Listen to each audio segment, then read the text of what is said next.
विद्यार्थियों, आज हम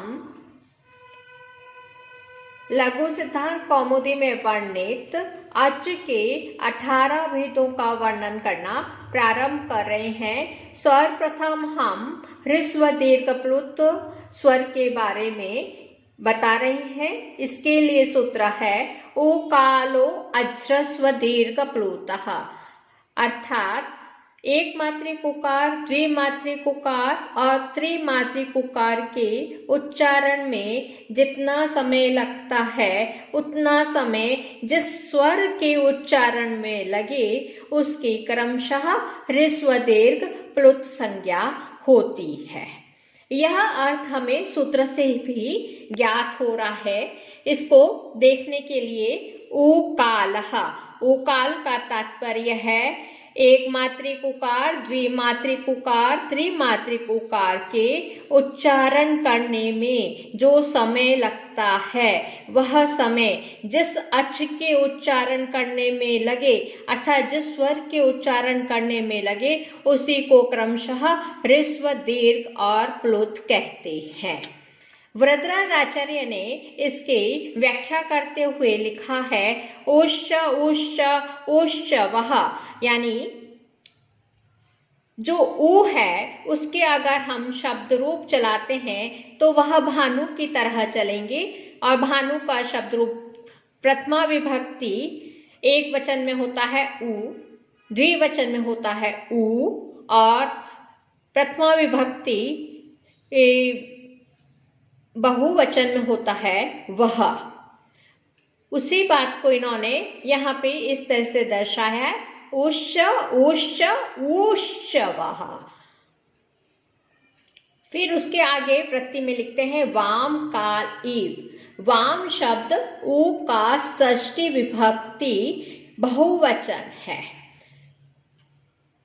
अब यहाँ इसका अर्थ है उक्त विविध ऊ के उच्चारण काल इव, काल के समान, उच्चारण काल के समान, यस्य जिसका, सो अच वह अच है, मतलब उसके उच्चारण के समान जिस स्वर का उच्चारण काल होता है उसको क्रमशः ह्रस्व दीर्घ प्लुत संज्ञा स्यात्, उसकी क्रमशः ह्रस्व दीर्घ और प्लुत संज्ञा हो।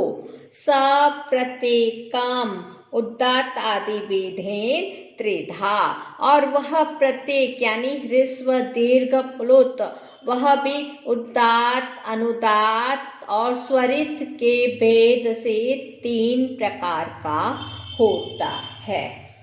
यह इस वृत्ति में इन्होंने बताया है। विद्यार्थियों, वैसे कहा भी गया है एक मात्रो भवेत् ह्रस्वो द्विमात्रो दीर्घ उच्यते त्रिमात्रस्तु प्लुतो ज्ञेयो व्यंजनम चार्धमात्रकम्।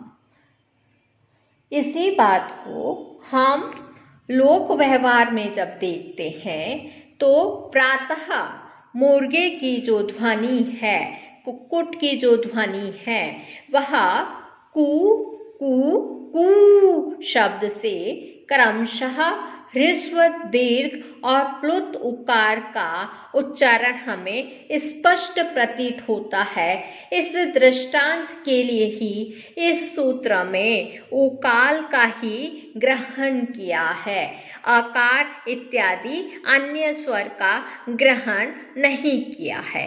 ह्रस्व दीर्घ और प्लुत को इससे भी समझा जा सकता है, एक बार पलक गिरने में जितना समय लगता है वह है एक मात्रा वाला, 2 बार पलक गिरने में जितना समय लगता है वह है द्विमात्रा वाला और 3 बार पलक गिरने में जितना समय लगता है वह है त्रिमात्रिक।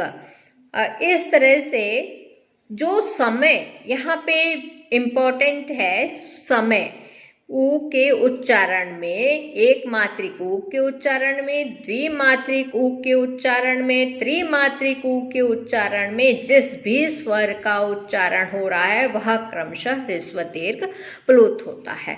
अर्थात एक मात्रिक स्वर ह्रस्व, द्विमात्रिक स्वर दीर्घ और त्रिमात्रिक स्वर प्लुत होता है।